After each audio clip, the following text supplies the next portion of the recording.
Hello friends, आज मैं discuss करूंगा reversibility and self locking of machine. Friends, ये बहुत इंपॉर्टेंट वीडियो है।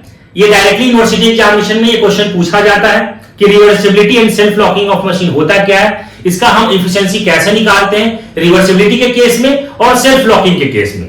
ठीक है, तो आप इस वीडियो में लास्ट तक बने रहें और चैनल पे पहली बार आए तो चैनल को सब्सक्राइब कर ले। आइए हम लोग समझते हैं कि रिवर्सिबिलिटी ऑफ मशीन होता क्या है। और ये बेसिकली इंजीनियरिंग मैकेनिक्स के अंदर ये हमें स्टडी करना है। लिफ्टिंग मशीन का चैप्टर है, उसमें हमें ये स्टडी करना है। रिवर्सिबिलिटी ऑफ मशीन का मतलब ये होता है कि कंसीडर ए सिंपल पुली। मान लीजिए कि हमारे पास कोई सिंपल पुली है कि when a load W raise is applied by an effort P।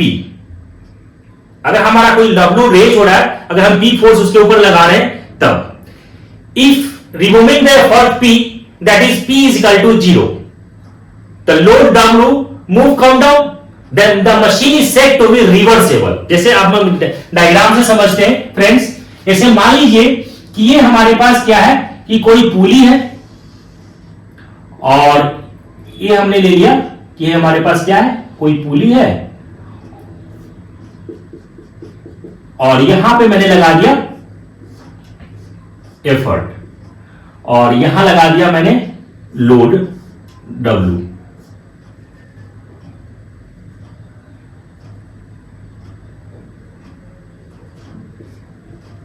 अब होगा क्या कि जब हम यहां से एफर्ट लगाएंगे, ये हमारा क्या है, सिंपल पुली है। जब हम यहां से एफर्ट लगाएंगे तो लोड क्या होगा, लिफ्ट होगा।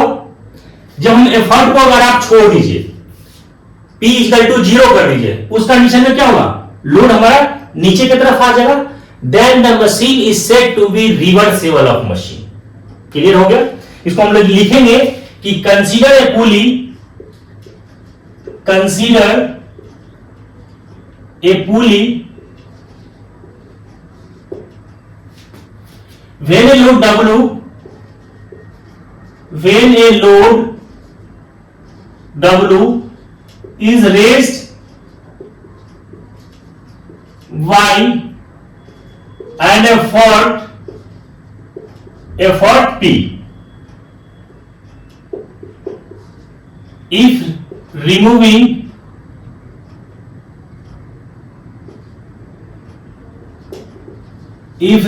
the effort P, that is P is equal to 0। अगर हम P एफर्ट को 0 कर देते हैं, then the load move come down। क्या होगा, लोड जो होगा वो नीचे की तरफ आएगा। then the machine is said to be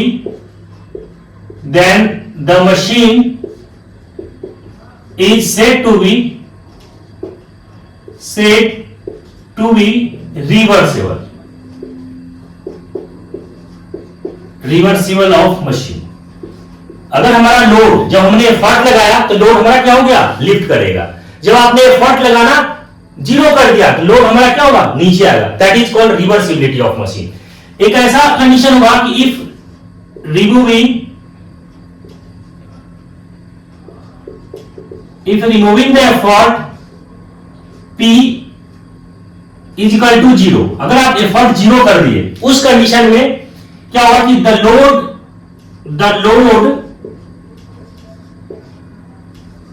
does not come move down, then the machine is said to be non reversible. इसको हम लोग बोलते हैं नॉन रिवर्सेबल, या इसी को हम लोग बोलते हैं सेल्फ लॉकिंग ऑफ मशीन। अगर आपने एफर्ट 0 कर दिया और लोड हमारा क्या है, वो नीचे की तरफ नहीं आएगा, मूव नहीं करेगा, तो उस कंडीशन में हम बोलेंगे कि the machine is said to be non reversible या सेल्फ लॉकिंग ऑफ मशीन। हमारा क्या हो गया, मशीन हो गया, सेल्फ लॉकिंग हो गया। हमारा नीचे लोड, अगर मैंने एफर्ट नहीं भी लगा रहा हूं तो हमारा लोड जो है नीचे की तरफ नहीं आ रहा है, उस कंडीशन में हम बोलेंगे कि रिवर्सिबिलिटी ऑफ मशीन। अब मैं बात करूंगा यहां पे कि condition and reversibility and self locking of machine. ठीक है, अब मैं यहां पे लिख रहा हूं कि कंडीशन ऑफ रिवर्सिबिलिटी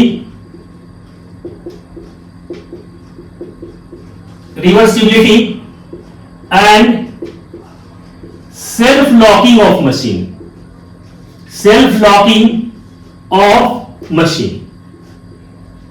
ठीक है, अब हम यहां पे जंक्शन कुछ ले लेते कि लेट हम लोग स्टडी किए थे, पी हमारा क्या था, एफर्ट है।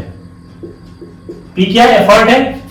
ठीक है, डब्ल्यू क्या है, यहां पे लोड है। ठीक, ए में मैकेनिकल एडवांटेज, मैकेनिकल एडवांटेज, और वी आर क्या है, वेलोसिटी रेशियो। अब हम लोग जानते क्या थे कि हमें स्टडी किया था कि फ्रिक्शन लॉसेस इन मशीन, कि अगर हमारा मशीन के अंदर लॉसेस होगा, फ्रिक्शन लॉसेस होगा, तो उस कंडीशन में क्या होगा, इनपुट हम मशीन के अंदर ज्यादा देंगे लेकिन हमें आउटपुट क्या मिलेगा, कम मिलेगा। दैट मीन्स अगर मैं बात करूं यहां से कि output is less than input, इसका मतलब हुआ क्या कि आउटपुट तो is equal to input minus friction losses. कुछ ना कुछ हमारा क्या हो गया, यहां पे फ्रिक्शन लॉस हो गया। ठीक है, और हम लोग ने स्टडी किया था यहां से कि इनपुट जो होता है वो इनपुट कैसे निकालते थे। इनपुट हम लोग जानते हैं कि P इंटू डी होता है। P क्या है, एफर्ट, और D क्या है, डिस्टेंस मूव बाय एफर्ट। ठीक है, P into D, distance move by effort. तो यहां पे कैपिटल D, और आउटपुट जो हम लोग लेते थे वो कैसे लेते थे, output is equal to W into small d, load into distance.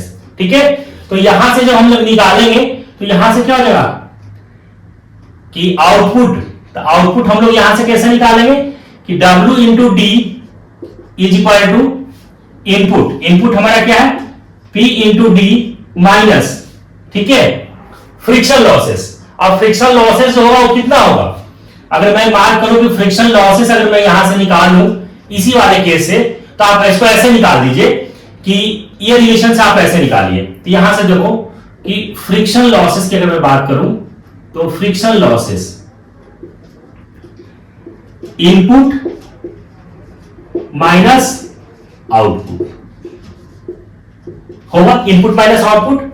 ठीक है, अब इनपुट माइनस आउटपुट अगर मैं बताऊं यहां पे कि for condition of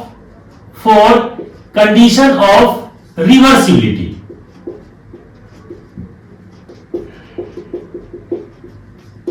condition of reversibility, तो रिवर्सिबिलिटी के केस में जब हम निकालेंगे तो यहां से होगा क्या, output is greater then friction losses.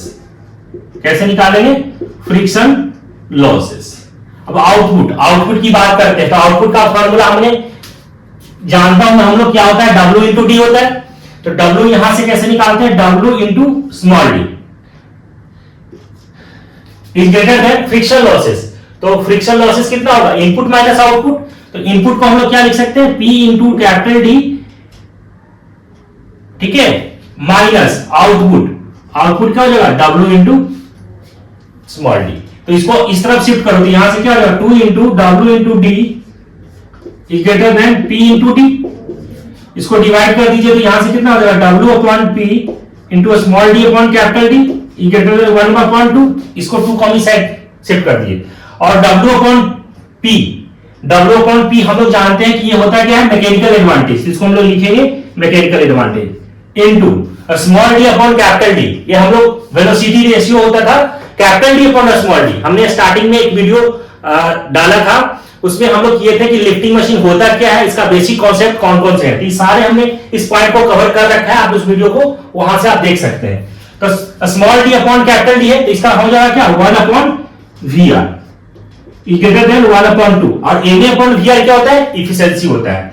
तो efficiency is greater than 1 upon 2। इसका मतलब ये हो गया कि अगर हमारा रिवर्सिबिलिटी ऑफ मशीन होगा उस कंडीशन में इफिशिएंसी जो होगा वो 1/2 मतलब 50% से ज्यादा होगा। तो हम लोग यहां पे एक इंपॉर्टेंट पॉइंट्स हम लोग मेंशन कर देते हैं, आप यहां पे इसको नोट के अंदर मेंशन कर दो, नोट के अंदर फर्स्ट पॉइंट में लिखिए, if the machine is reversible, if the machine is reversible,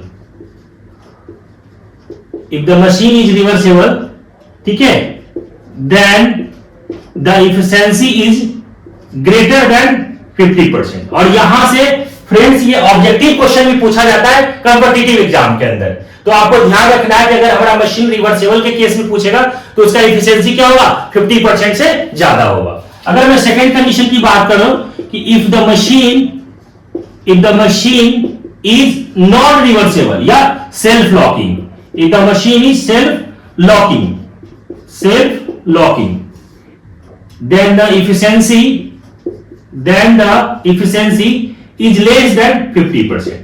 अगर हमारा सेल्फ लॉकिंग के केस में की बात करते हैं तो उस कंडीशन में एफिशिएंसी क्या होगा, लेस देन 50% होगा। अगर हमारा रिवर्सिबिलिटी की बात करते हैं तो उस कंडीशन में एफिशिएंसी क्या होगा, ग्रेटर देन 50% होगा। तो फ्रेंड्स ये बहुत ही इंपॉर्टेंट ये वाला पॉइंट्स है और डायरेक्टली यूनिवर्सिटी एग्जामिनेशन में पूछा जाता है, तो आप इस वीडियो को ध्यान से पढ़ें, ठीक है। आई होप इसको समझ में आ गया होगा फ्रेंड्स। अगर समझ में आ गया तो आप इस चैनल को सब्सक्राइब कर लें और नोटिफिकेशन को ऑन कर लें। Thank you.